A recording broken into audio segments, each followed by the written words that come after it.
So I want everyone to understand first, when we talk about AI search, I'm not talking about ChatGPT versus Google. Google is AI search. You probably saw me put out a little heated video message regarding this. This shouldn't be two camps of old versus new and so forth. Google is AI, right? They are currently going through an evolution themselves of moving from bots towards agents. They are moving more towards an agentic environment, even with some of their own systems and process, such as being able to evaluate websites, being able to implement algorithmically the evaluation of content, of web pages, of websites, of domain authority, and so forth. And moving from traditional bots to agents comes with a little bit of chaos. Let me just start by saying this. The idea where the consumers don't have a clue about the potential pricing for a contractor across America for any kind of service is just nuts. If you have a client first mentality, then we are thinking as a consumer, what are the top 5 things a consumer wants anytime they're doing anything online or going to make a purchase? They want to know, do you have a solution to my problem, and do you service my area, or can I drive to your location if it's my hair or my nails or whatever? They want to know how much could it potentially cost? What's the range from this to this? If they don't have money for this to this, they want to know, is there a financing option that could be from this to this, i.e. go back to the car dealer model where they only focused on a monthly payment. Mm-hmm. They want to know, what are the possible considerations or variations that could lean my price to the right or to the left. Anything on your website that is hidden, not in the navigation, is considered an orphan page and is not going to be indexed by Google. So there's no way to hide information when you think about, for example, building an SOP. SOPs are only good as the paper they're written on, and most likely they should be adapted and adjusted and refined on a regular basis. But a lot of times we're trained on create an SOP. We don't live in that environment anymore. Creating a static SOP and letting it sit and out there, that doesn't make logical sense.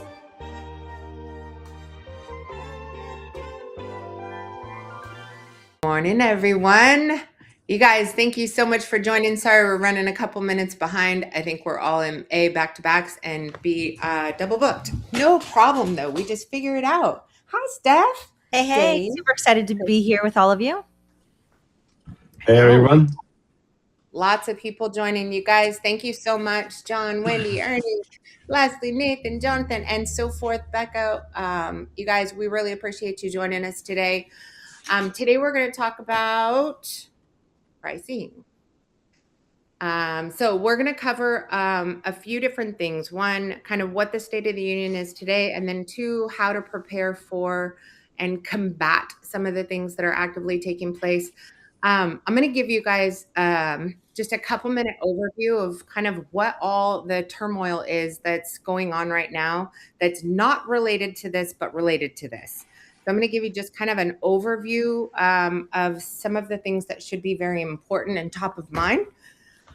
First and foremost, and then we're going to dive into this, but updates first. First and foremost, Google is currently having a moment of, how do I put it? I almost said like Tourette's, but I probably shouldn't say that. Chaos. Self-identity. Crisis.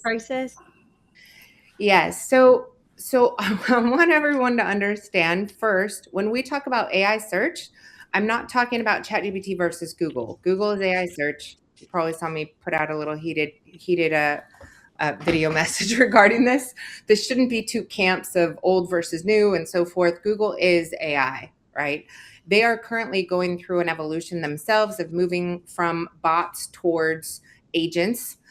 They are moving more towards an agentic environment, even with some of their own systems and process, such as being able to evaluate websites, being able to implement algorithmically the evaluation of content, of web pages, of websites, of domain authority, and so forth. And moving from traditional bots to agents comes with a little bit of chaos.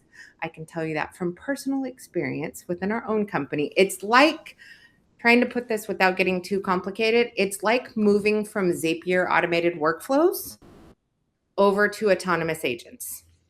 And that comes with a conversation with my team about it because everyone's like, let's zap this. I'm like, no, zaps are dead. We're not doing zaps. No, yeah.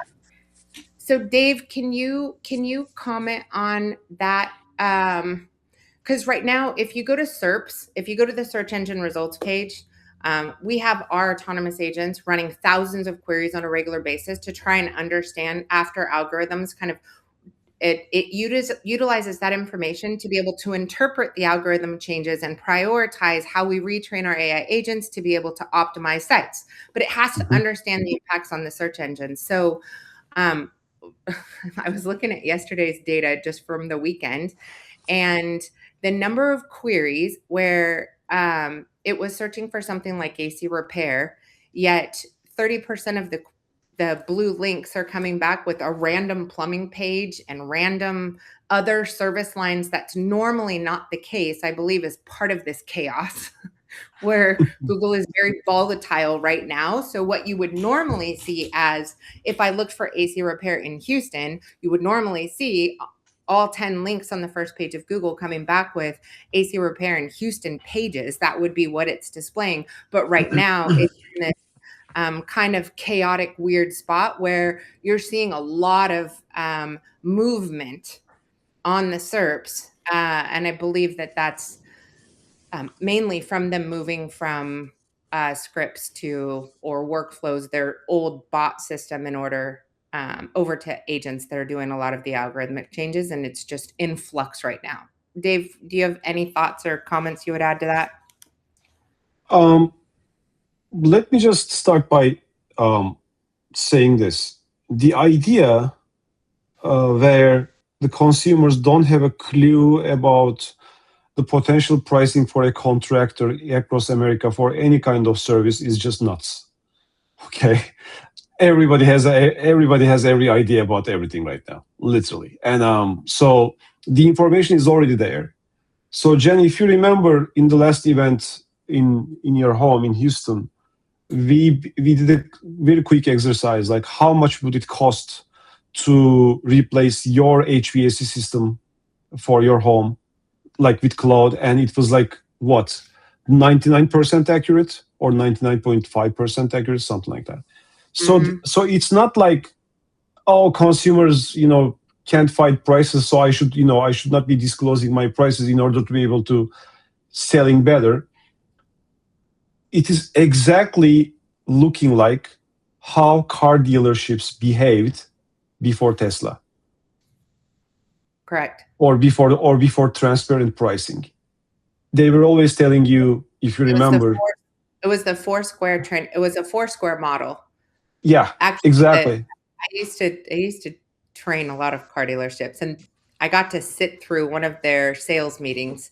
And their sales meeting was that they don't put pricing on the actual vehicle, that their goal was to get a consumer to the table, create a box that had 4 squares on it, get the consumer to agree to a monthly price, and then to work and negotiate through financing back to be able to charge as much as they possibly can for the car, but the consumer was only set on the monthly recurring price. So I got data to substantiate what I'm saying. We've got research that says 92% of the consumers preferring transparent, upfront, flat rate pricing. 92%. And still, we have a culture, industry-wide culture, if I may, that goes exactly in the opposite direction. Now, let me just say this. At OnePath, we are training our agents not to tell pricing as at the behest of our clients, because our customers don't want our agents to tell any kind of prices or price ranges over the phone, over the text, and everything like that. That being said, I think it's wrong. As a customer, let's break it down from a contractor. Go ahead. Yeah. I think that so many of us contractors are really afraid that we're going to give a price and then it's going to be inaccurate. And I think that is because we're generally creating our price on a cost model instead of a value model. And so if our pricing is based on the cost of what we think is going to go into the home and then something changes, we feel stuck, right? And as contractors, we're looking at each job individually. We're job costing each job instead of thinking, did we win this week? Or looking at the overall. So I 100% agree with that. Let's move up Me the too. supply chain. Yeah, let's move up the supply chain just a little bit.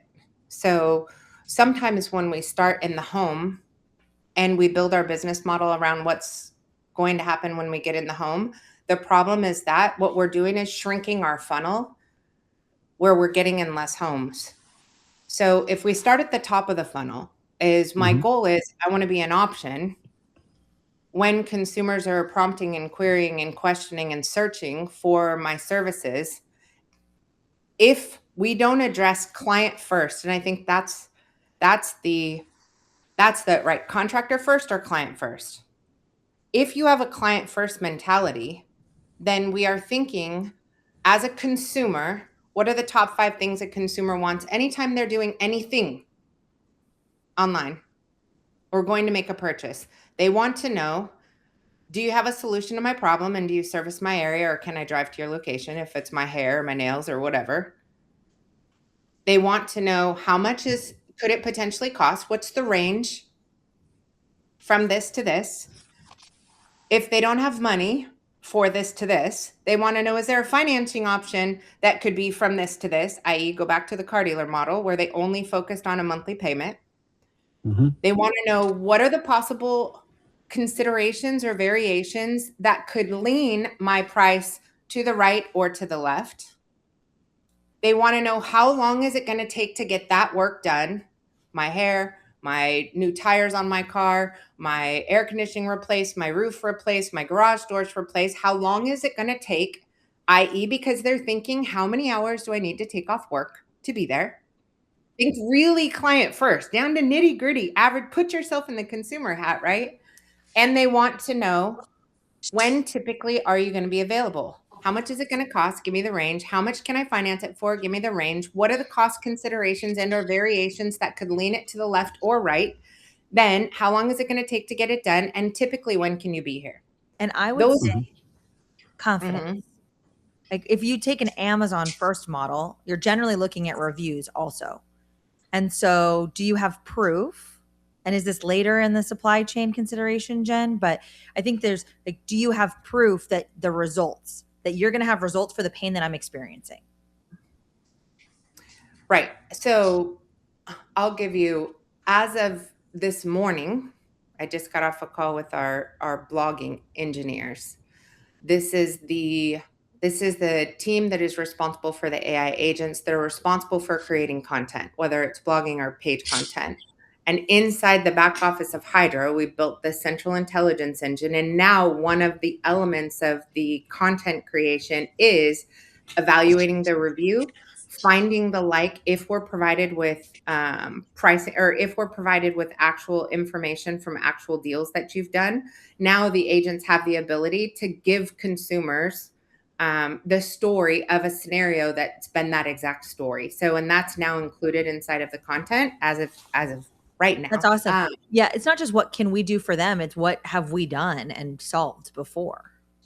Yeah, that's what it's doing, is it's looking through historically. So not only do we want to show that information, but we also want to be able to show stories that we've done that exact scenario. So now inside the content, it said we had a consumer reach out. They had an old deprecated system. Their energy bills were really high, and they were trying to do this. They chose to avoid going for a low budget option or another repair. They've already spent X number of dollars in repair, and they chose to move to a high efficiency heat pump system. And this is what the scenario is. So when you combine digitally in a platform that is crawlable by an AI agent, this is answering the top 5 consumer questions. And here's a scenario where we had that exact case study, that exact problem, and those are crawlable by agents. if the rest of your competitors in the market only have AC repair near me with your typical keywords and your typical content, and it all tastes like chicken, you win the option to get in the house. You win the option to be able to get the opportunity to give the bid. So I think that's the differentiator, is there's what's happening like way at the top of the supply chain. What kind of data and intelligence are you providing the LLMs, providing Google, that is capable and able of answering those common consumer questions, which we track, that will give you a higher opportunity to be able to give the quotes. And I know we've got Paul on here as well, and I know he's got a really good solution for what happens when you do get the lead. Yeah. So, good afternoon, everybody. Sorry, I'm driving right now. I apologize. You should introduce yourself first. My name is Paul Weiss. I own Dorser Pro. We run. I have 6 locations in 4 states, and I also run software for the trades under the name of Built by the Trades. And what we're doing is some pretty pivotal stuff, but it's based on this. And to touch on a few little things we're talking about here, manufacturer pricing, when we're comparing cars, that's the difference. They have manufacturer pricing because they're actually doing orange to orange and apple to apple. The differences are dealer fees when you get there. We're not able to do that in the trades, so we have to give a range. I agree with the range. The concern for contractors is not anything other than we're afraid that we're going back to a system that races to the bottom when we're given prices. So there's ways to do this, and really what you're looking to do is to try to bring everybody. What I'm looking at doing is bringing all the information to you at your site, so that if I want to do some research, I'm going to go out and I'm going to get the price from you, and then I'm going to leave your site and I'm going to go out to the internet and I'm going to do AI searches, Google searches, whatever, and try to get the price. And likely I'm going to find a better price and never come back and visit you. So we're solving that problem and bringing it all in one, to where your customer will be able to do all this research from your site, from a widget on your site, based on your prices, your manufacturer's pricing, and bringing it across the globe, really, into a central place. So then they can make a decision and then call to action and go from there. That's the only way you're going to solve this problem. I don't really, and I'm known to be pretty hardcore. I don't really care what anybody else says. It's a race to the bottom when you're advertising prices. It's hard to build value. We build all our companies around building value for the customer. It's not really fair to say we're not building companies around customer. We're building companies around customer, but also taking care of our contractors, staff, everybody else, in a way that we've never done that in the trade. So that's my little spiel there. Any questions, I'm open, and also any criticizing, let's do it. Oh, well, hang on. We got a couple. Let's see. I just love when Jen sits back and listens to you talk, and she looks like a proud mama. Like, she's just so excited about what's coming. And so I love seeing that side. Courtney's asking, do we need pricing pages on our site, hidden no navigation that can be crawled? And my question was kind of similar. Like, Jen, you laid out a really easy 5-step. Should we create a table? Is that what goes onto our site? Like, how do we get this information across? Yeah. So, okay. So I'm going to address Courtney's question first. Is anything on your website that is hidden, not in the navigation, is considered an orphan page and is not going to be indexed by Google. So there's no way to hide information. And make it useful. It's pointless, and it actually hurts your website. So if we ever think we can scam an AI agent or B, Google, the answer is no. Like, it's smarter. It's already learned every trick in the book. So we used to do that. We used to do that really well. We used to actually literally make content on the page and color it white so that you couldn't read. So it's learned all of the tricks of the trade. So there's not something that we haven't pushed the envelope on, but we're way. So think of it like this. If you want to be presented on an AI search or on Google, your content needs to be wildly, uniquely different and provide significant value based on the consumer's queries and intent. It needs to literally answer the exact questions that the consumer is querying if you want an opportunity to get the consumer to be presented with your website as an option. And whoever, this is race to the top, whoever has crawlable content in HTML properly linked on the exact page that is based on the consumer's intent is going to win. And if you have the story that matches that, you're going to have even a higher probability. If you have unique case studies that are related to that project and that solution and that problem, you're going to be even more of presented as an option. So think of this as stacking. There was a period of time, or like, this isn't anymore about adding more pages, right? You want to launch your website with the proper inventory list. What do I sell? Where do I sell it? Do I have a page for every combination thereof? Then you want to launch your blog with daily publishing. So you have frequency and crawl frequency that's every day. We want Google to crawl the site every day and have to reposition it and reorchestrate where it's going to land inside the SERPs, as well as we want to address all the consumers' prompts and queries. The average is 3 to 10 queries per AI search. Now, to execute this, you start with in season. So right now, the task should be, okay, 2 main things. So right now, if you're in heating and air conditioning, you guys are rolling into summer, you need to create a table of data for each of your primary air conditioning related searches. Same thing for garage doors, same things for roofing. As you're going into season, you need to pick a small group of them, and you need to say for, and you're going to merge these, for AC repair and service, for AC installation and replacement. Put those together. You used to have to separate those. You don't have to do that anymore. AI is a hell of a lot smaller or smarter than a bot. And for AC maintenance and tune-up, and for AC diagnostic and inspection. These are different audiences. Each of these audiences have a different intent of the consumer and have a different set of queries that are going to take place. So take those 5, and all you're going to do is you're going to say the range is from here to here, and make it big. It doesn't matter what it is. Make it as wide as you want. We're not trying to commit. We're trying to get indexed, cited, recommended, placed, presented as an option.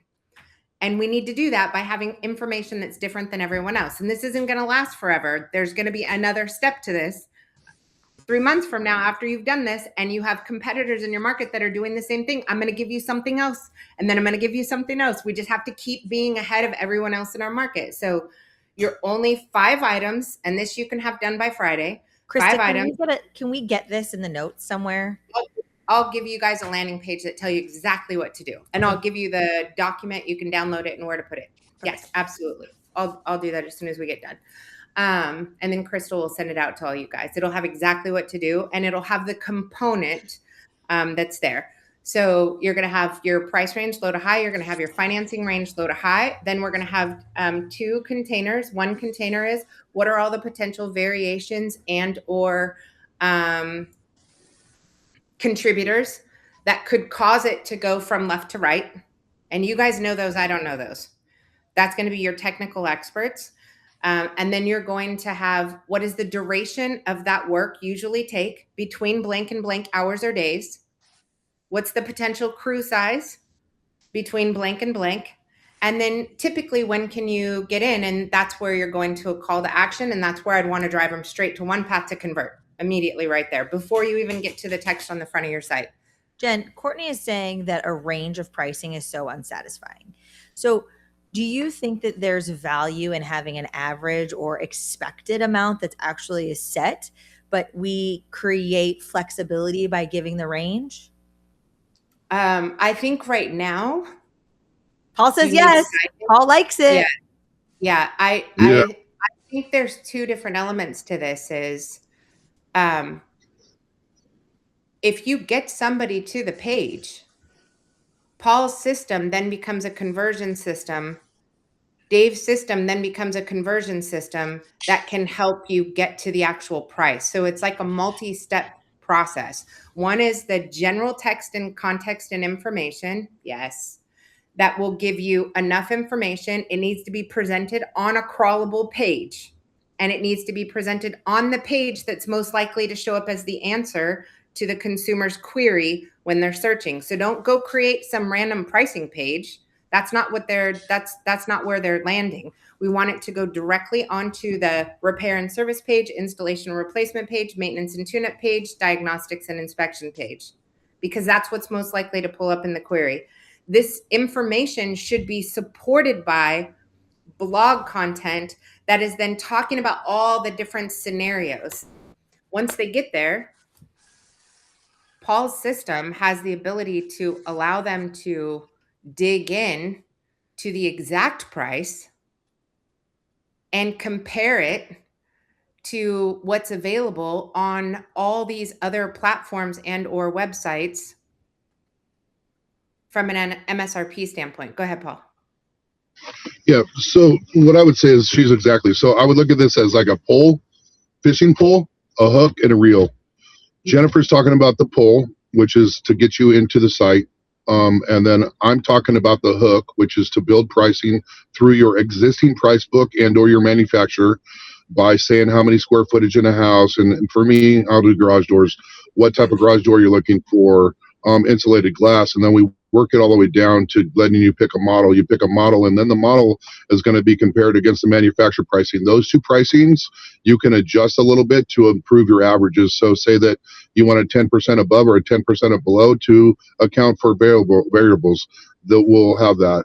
Then you're going to then go call to action.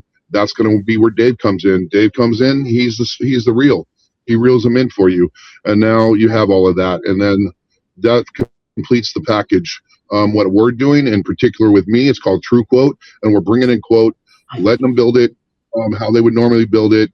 And then we have to, as me and Stephanie were talking, we have to consider variables. The variables would be, in my case, they didn't measure their door, and it's actually a 16 by 8, not a 16 by 7. So those variables would be caught in my percentages. So that price they're giving is going to be pretty tight. And then we're going to compare that against national averages, and then we're going to compare that against AI, and then we're going to compare that against Google, and then we're going to tell them why. If you pick me, I'm playing soccer. I'm at the soccer field with your kids. We're local. We're contractors. We're this. Home Depot, great price value, but no contractor gonna, no warranty, no da da da da da. AI, those AI are kind of wild. So blah blah blah. So that's. Are you changing the sales model too then, Paul? Are you mostly closing the sale before you even go to the home? We're going to have to do it both ways, because the point for me is still going to be for us as contractors to get our foot in the door to be able to do it. And that's kind of what Jennifer's talking about. You need to be driven to your site first, and then they're going to want to see some numbers. And when they see some numbers now, they're going to be picking, rather than just looking at our reviews and doing Google My Business is how they do it now. They're going to be looking for this stuff. So you need to get to the site first, then you need to give them fairly accurate numbers, and then you need to show, in my opinion, you need to show them accurate numbers from around the globe so that they don't leave your site and never come back. And then Dave is the close to action. So he's closing the loop. And is that all offered on the site, or do they have to click buttons or put in information or change?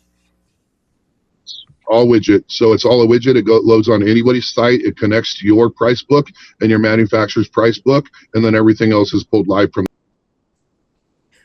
So we have a question that's tied to that. So one of the things that Paul, Dave, and myself have worked on since the beginning of time of conception is making sure that our technology is A, we can integrate it, and B, that it is displayed in a fashion on a website that is crawlable by AI agents. You're going to hear me continue to say this.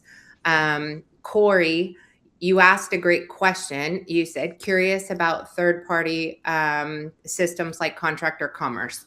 At present time, anything that is a chunk of embed code or an iFrame is not crawlable by AI agents. If it's presenting data in JavaScript, or excuse me, is that right, Dave? JavaScript. Pretty much. Yes. Or iFrame for that matter. Or iFrame, That is not crawlable by AI agents, nor was it crawlable by Google's bots. So this isn't new in that it only doesn't work with AI agents. But when you embed things, and you guys get sold a lot of gadgets, you guys get sold review systems that are embedded on sites that are not crawlable. You guys get sold e-commerce systems that are embedded on pages as iFrames that are not crawlable. And we're wondering why I'm spending $500, $1,000, $2,000 a month on an application that's not getting any traction.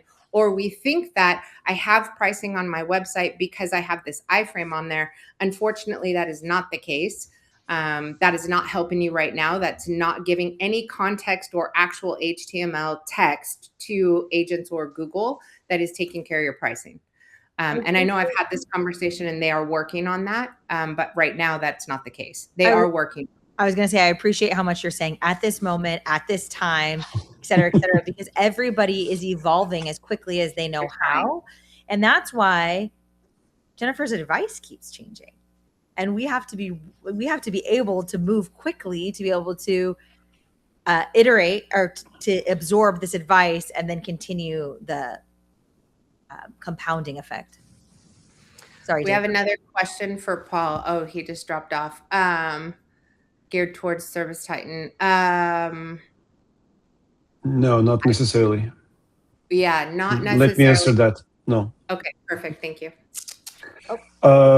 Also, there's another thing we need to set. Paul lightly touched it, gladly. So the current pricing data that is online is polluted by threads on Reddit, where homeowners are bragging about the cheapest price that they got. Polluted by Home Advisor's average cost pages, in which, to Paul's point, which doesn't include the permit data, licensing fees, this, that, like all the other, circumstantial stuff that's there. Or like Home Depot install prices, again, no contractor that you can get from Home Depot really applies.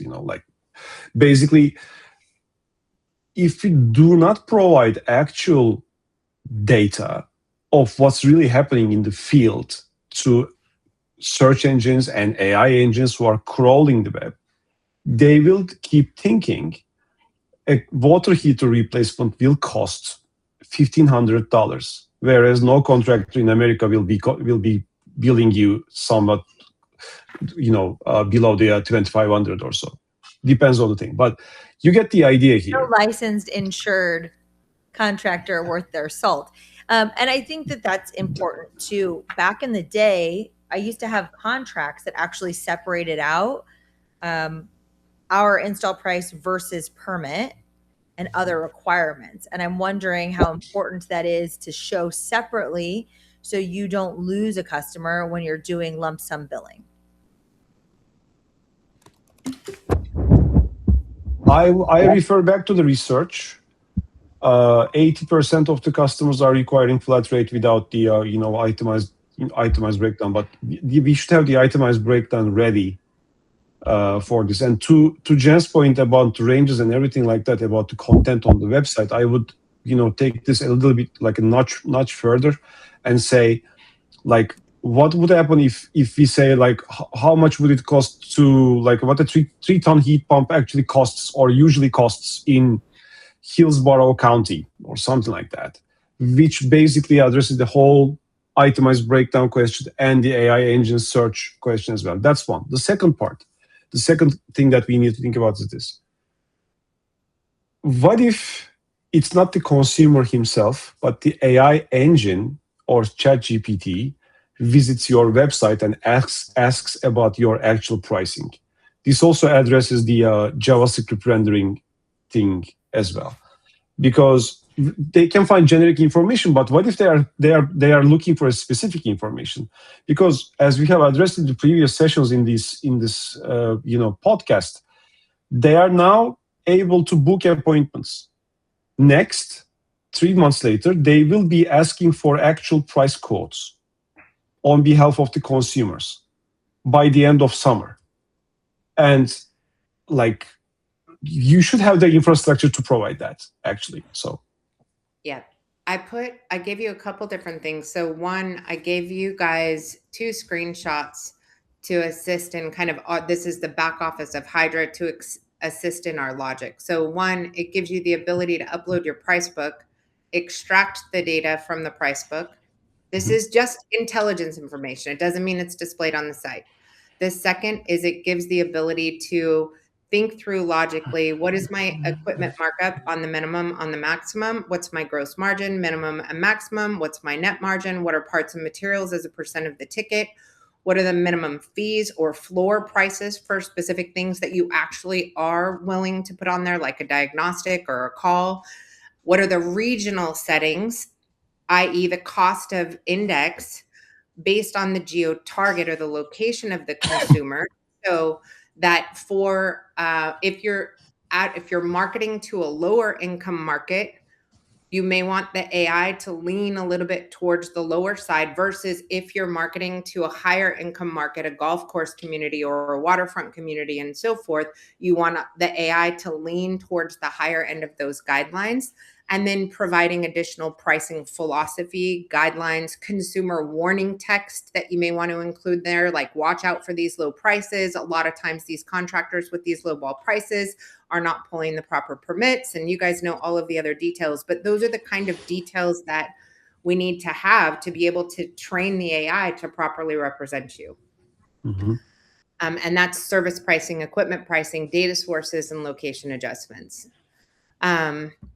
There is right now, there is a couple things. One, there was an exercise that I did with a group of technicians at one of our clients' offices that helped them get here faster.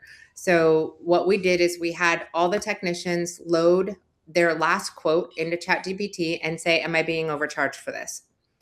And they all did it on their own phones, and a couple of them had computers, and they got the responses back, and the room just lit up. Everyone's arguing and they're saying, what an idiot, and this is why I don't like AI, and AI is dumb, and all this stuff about this. And it turned into this kind of chaotic moment of how AI is so dumb and so stupid. I was watching Matthew say, he's still laughing, right? And I was like, okay, we let him go for like 40 minutes.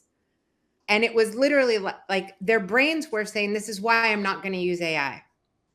Like you had to watch where they were going. And then I paused everyone and I was like, hold up. I want you to take all that energy and all that information, all of your engineering knowledge and all of your technical know-how and all of the why behind everything you were just arguing. And I want you to do this again. But this time, you're going to pretend like you're in my home. And this time, you're going to give AI the same quote in a new thread. So open up a new chat, the same quote. But this time, you're going to give it all of the context you used to create the quote. All the why and everything you're saying that this dumb AI didn't consider. I now want you to reprompt it, and I want you to tell it all the considerations and give it all of that context and information. And at the end of it, with me, I want you to ask one different question. What else could I have done to make my client more comfortable? And they all watched the prompt, and literally AI came back, validated why that was a great quote, then recommended that I get some kind of Eco B something or another, a Halo something or other. Am I on a maintenance agreement, and have I considered an extended warranty? It literally upsold me on all the things that they didn't include in their quote. And the room went quiet. And every technician was like, oh, so it just upsold you. Oh shit, I forgot to include and you could hear the oh shits, I forgot. Oh shit, I forgot. You could hear all these little I forgot to includes. And I was like, okay, all right. So now do you want to use AI in the home? Well, and AI is often a mirror. The way that you put information into it. Right? So when you prompt it with here's all the things I'm doing and here's why, it's showing an authority back. Well, yeah, and they're not going to have to do that if they do it every day and it becomes part of their cadence. They're not going to have to do that because their AI is going to remember these are the considerations that we utilized, right? That's the same thing, same kind of context we're trying to do with adding the information to your website. company brain. Is we're trying to train it, right? And it's helping the technicians. It's helping the technicians improve. A couple warnings, just side warnings. Oh no, go ahead, Dave, first. So I guess we should always remember the same tools are available to our clients as well, the consumers. So they will be asking the same question from their end. So the justification that you are doing with your AI, like, hey, here's why I'm putting this item to here and so on and so forth, becomes also a counter argument for them. So they are asking the very same question from the opposite angle. And what needs to happen? I'm sorry? The consumer is not an engineer nor an expert. That's why the first prompt was a traditional consumer prompt. Am I overpaying? Exactly. Yeah, because exactly. they're not going to get any context. So the justification should be solid. And for the sake of the data pollution, again, going back there, the difference between you and them should not exceed more than like 5 or 10%, or otherwise they will be negotiating super hard, And that's not the case today. They are getting, because as home services contractors, the main thing that we are selling is trust. Consumers are getting us install systems that they don't have a clue about, with the belief that it's going to be working for the foreseeable future, So, and trust does not start from the moment that technician gets into home, as we all know by now. Trust starts at the phone call or at the first visit to the website even, and actually to be found and to be cited and everything like that. So the idea here is the optimization that Jen was referring to. Up until this moment, all optimization was about being found. Right now, the optimization, especially with the pricing, is about being cited in the AI engines and in the AI search results and everything like that. Otherwise, I don't think we have a chance. So we're not even talking about getting into the home. So there's multiple strategies you're talking about here in order to win the lowball estimate. There's the find them and educate on the website. And then there's when you get into the home, some of the soft skill of handling the objection handling through utilizing the agent. Well, let's go through this. Let's go through them in order. So number one is your digital presence with the goal of being cited and answering the 3 to 10 questions that the consumer has so that you get the conversion. Step number 2 is the conversion. And the conversion is either going to be a human being actually visiting your website and actually taking steps, or it's going to be an AI agent. And that AI agent, if given the power to be able to convert in the LLM without ever visiting your website, that needs to be addressed. Okay, so that's allowing a consumer or a human being or an AI agent to be able to convert when and where they choose, either on your website, regardless of daytime or hour, or in an LLM. That's the new script that Dave now has. Now he has the functionality and the technology to be able to allow a consumer or an AI agent to be able to convert in the LLM without ever visiting your website. That means no traffic to your website, but you won the conversion.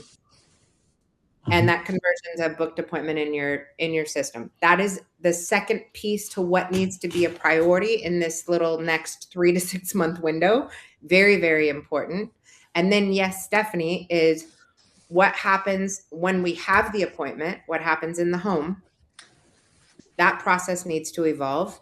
And that could, quite frankly, when you get this down and you get your technicians used to doing this, you can then build a Claude skill so they don't have to sit there and type 800 things. You can build a Claude skill. So get them out of ChatGPT and get them into Claude. And that Claude skill can say in-home estimate or in-home close, give it a name. So you can call on that skill that's been trained to include all of the considerations, include the information about your company, the years you've been in business, all of the information. So now you're training the AI to know how long you've been in business, that you're trained, that your technicians are certified, that you're NATE certified, whatever all your things are, it's already baked into a single skill. So your techs don't even have to think about prompting.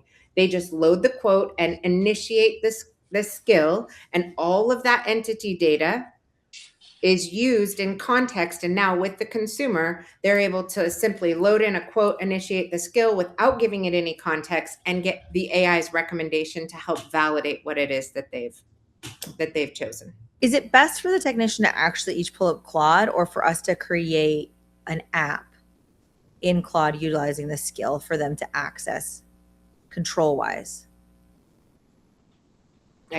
Claude is the app, so I don't think you need to do anything different. It's just Can we just building share the skill?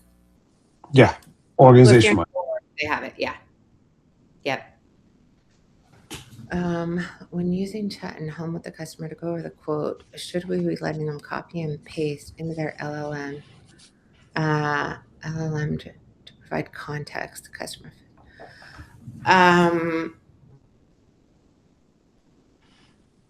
My thought on that, Sarah, is that it seems pretty natural to go ahead and build it along with them and to talk through it. So you could do it on yours first, right? And I would almost introduce it as a soft skill in the beginning. Like, hey, I know this is what's going to happen. So I'm just going to go ahead and I'm going to tell Claude what I'm doing. And then at the end, we'll see if it thinks I'm reasonable or not. Right? And we'll go through it. So I think that there's some soft skill delivery there. And then Nathan had asked, I think it's case by case. Sarah, I think Steph's right, is that you want them to have the freedom to play with this and choose. Like, you're going to have some consumers that are like, I was just going to throw my quote into ChatGPT the second you left.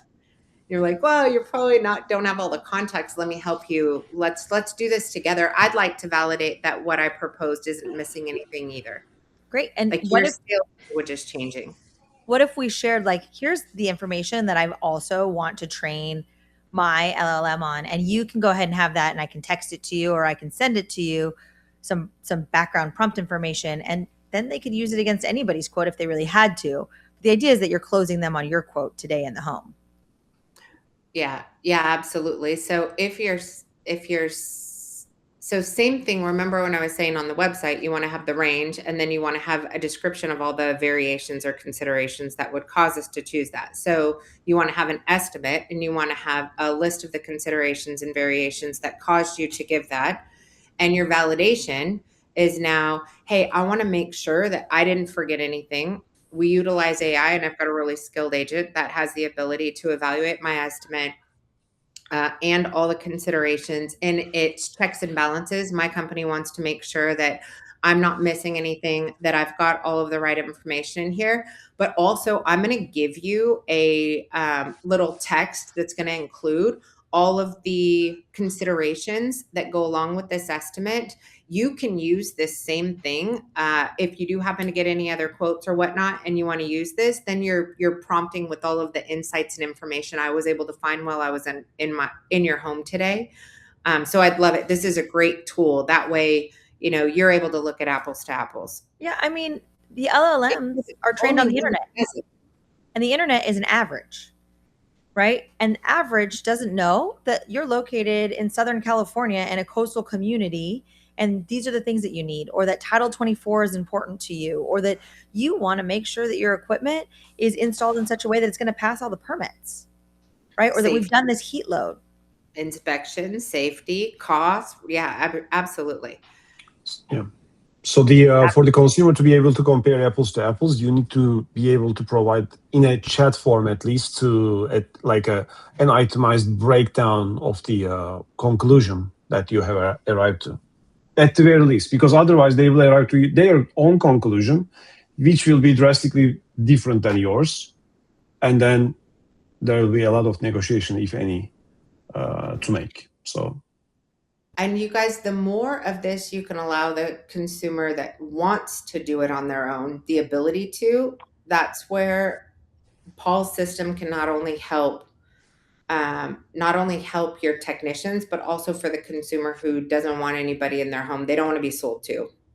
And They are the engineer that wants to figure it out on their own, and they're going to ChatGPT till they're blue in the face. And they're the ones that called you and said, my capacitor is broke and the whatever is not working. And they feel like they're already a doctor. They're the HVAC doctor. They're the garage door doctor. They're the plumbing doctor. And they feel like they're already the expert because they have AI. Paul, were you going to jump in?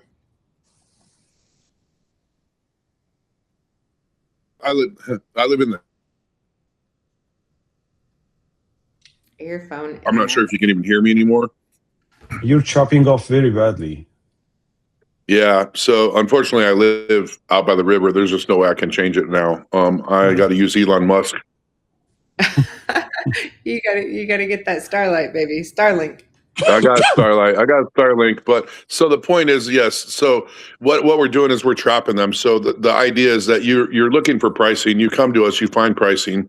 We're able to build out a pretty close price template for you, get you an estimate, and then you can do call to actions. And then the next step is they're going to leave your site and go look for it. So instead of doing that and allowing them to do that, we bring them back in, and then we're going to do comparative stuff as far as like Stephanie was talking, regions, different things like this, different variables that are going to change your price, and then some of them drastically.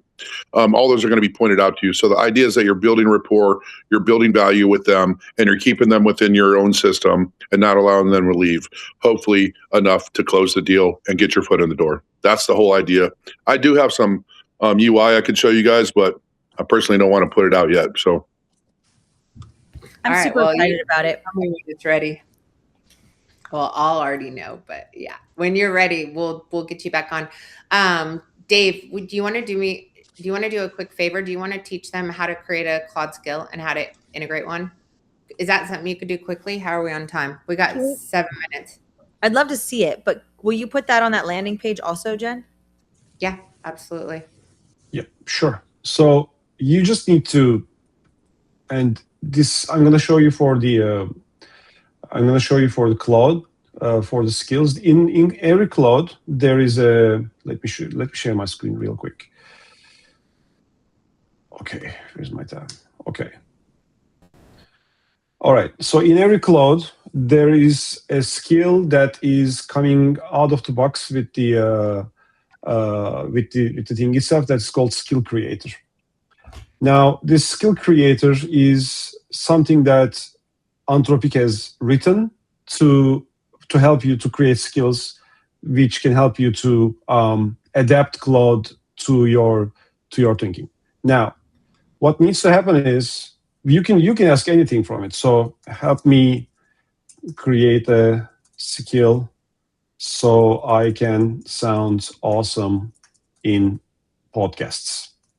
Okay, and what happens is it will be asking you some questions, and then it will be creating a skill for you that you can use repeatedly with just a / command. That's essentially what happens. You can literally create skills for, I want you to deduce anything to its like first principles. I want you to help me organize my keto diet. I want you to create a LLM knowledge base for me. These are like mine. I want you to help me create a price book for it, and so on and so forth. But you can literally create anything, any skill, and you can, most importantly, distribute it to your organization. And it will ask you questions depending on the model that you guys are using. It will ask you questions about how you're going to be using that skill. As you can see right now, like, what does sound awesome mean to you with respect to podcasts? Who are you joining? Is it your own podcast or anyone else's, and so on and so forth?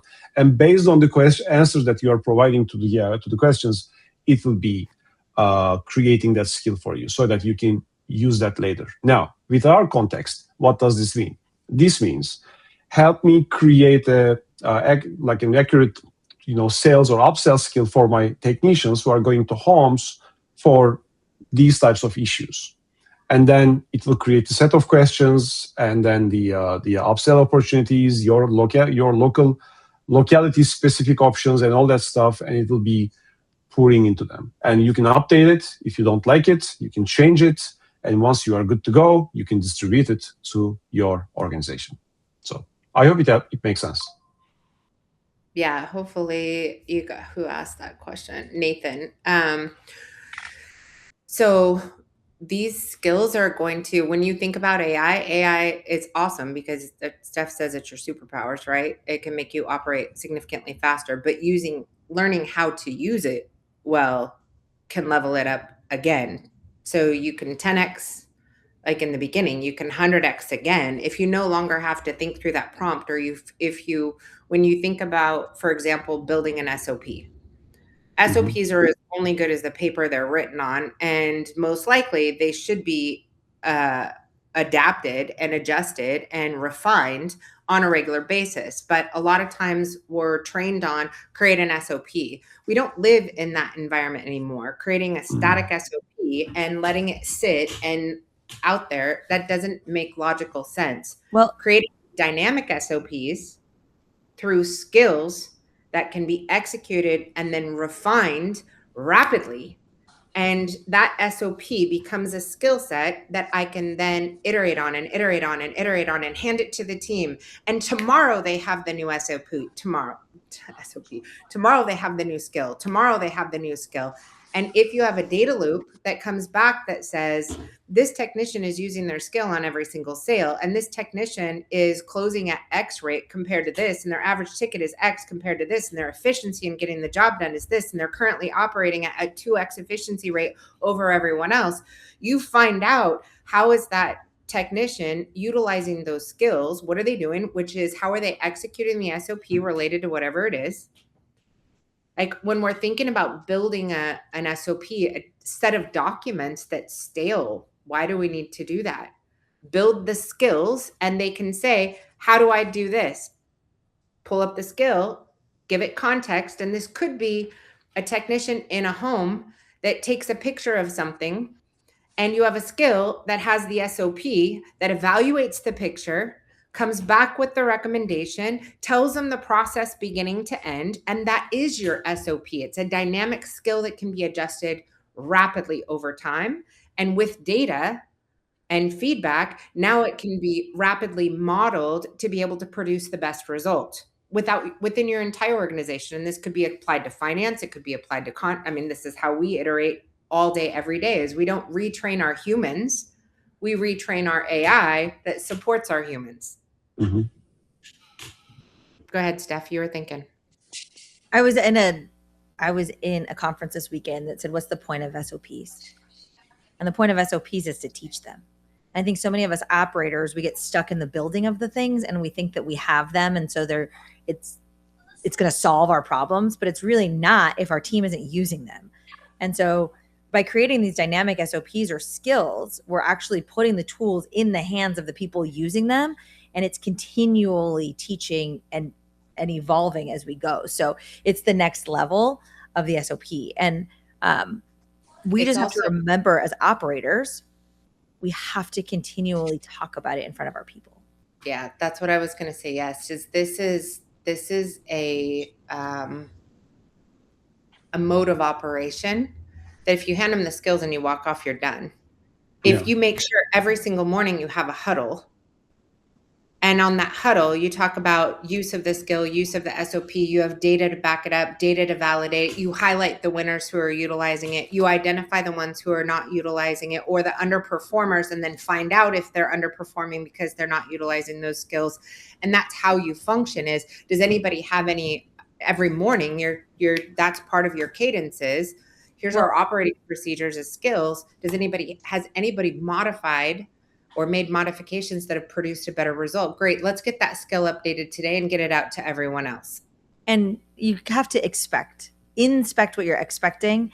And I think you can create a solution inside these LLMs where you get your technicians or whoever's using these skills to actually show you, right? And you create leaderboards and dashboards and other things to get them excited. But so much of this is not just how do we build it in AI? It's how do we actually get our team to use it and apply it? And I think that that's really important too, as we have these conversations. We're at time. We better wrap it up. All right, you guys, really interactive group. You guys asked some really killer questions. I can see we've got, some that are already significantly further ahead as far as utilizing AI in their daily operation, which is really exciting to see. And many of you guys that are committing, you're committing by being here, showing up, suit up. The next one is participate. So some small action items. These are the easy ones, right? If I was going to walk away with this meeting, number one is start working on your next season's contextual pricing, and we'll get you that landing page that tells you exactly how to do that. And that contextual pricing data that is built on schema that we can implement right away, that'd be first and foremost. For everyone we have a lot of clients on here and you guys are moving into Hydra, that's built into Hydra. So I would get that ready because that's something that we can easily put and have added to components inside of there. Number two, if you don't have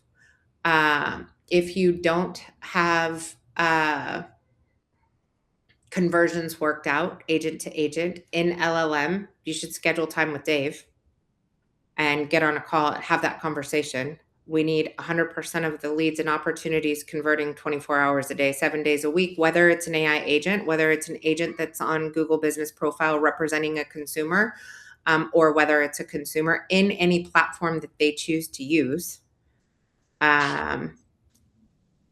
If you are unsure about the technology that you're operating in, or you're unsure about the existing content that you have, or you're seeing significant drops in traffic volume, or you've been deranked or de-indexed, there are a few things, and I'm just going to throw this out there. There are a few reasons why it is time to look at the web, the infrastructure of your website. Number one, crawlability. We need the least amount of code to content ratio there is.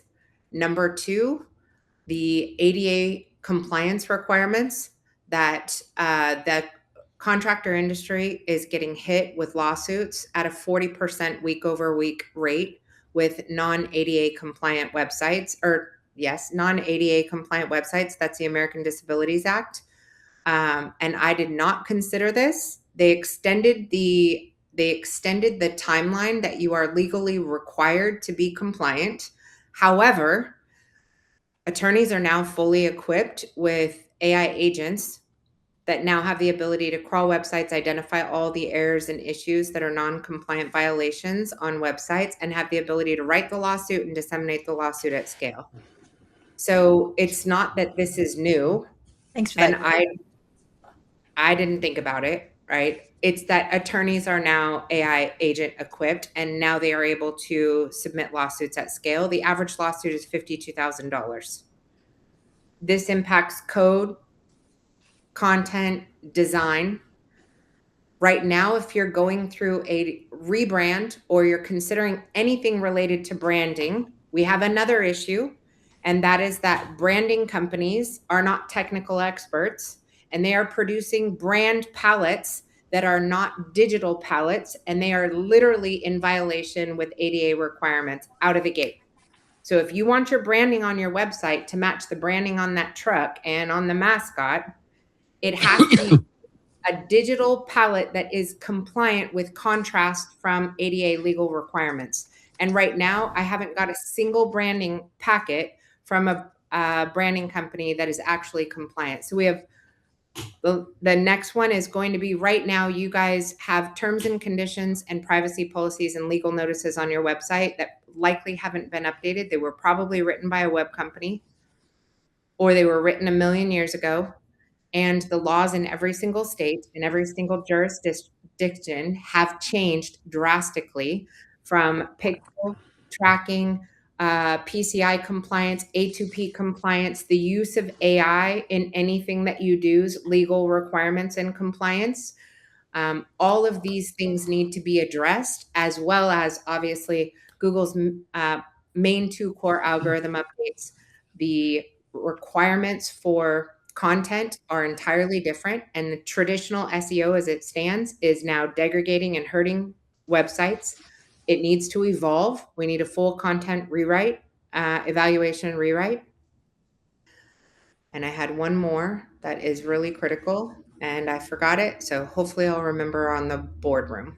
But there are a lot of the final one is the way that Google is now crawling websites is an AI agent that is snagging pictures of the website and evaluating the code.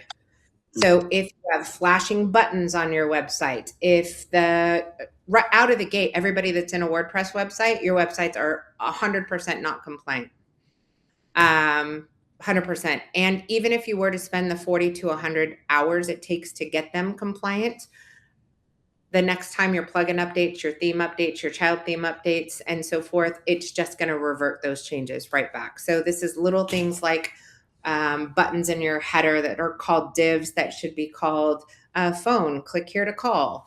Things that somebody who's not able to physically see your website can have read to them. If you optimize for ADA for anyone with a disability, you are actually improving your performance with AI agents. Mm-hmm. Okay, these are in alignment. So I hope this is helpful, you guys.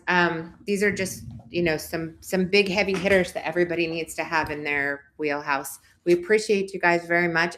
As soon as Paul's ready to do a demo, we'll get him back on. But we thank you guys. Anything that you guys need, drop in chats. You know how to reach us inside the community. We appreciate you. Thank you, Paul, for taking time. Thank you all. Everyone. Appreciate you. Thank you. Cheers. Thank you. All right. Bye, you guys. Bye.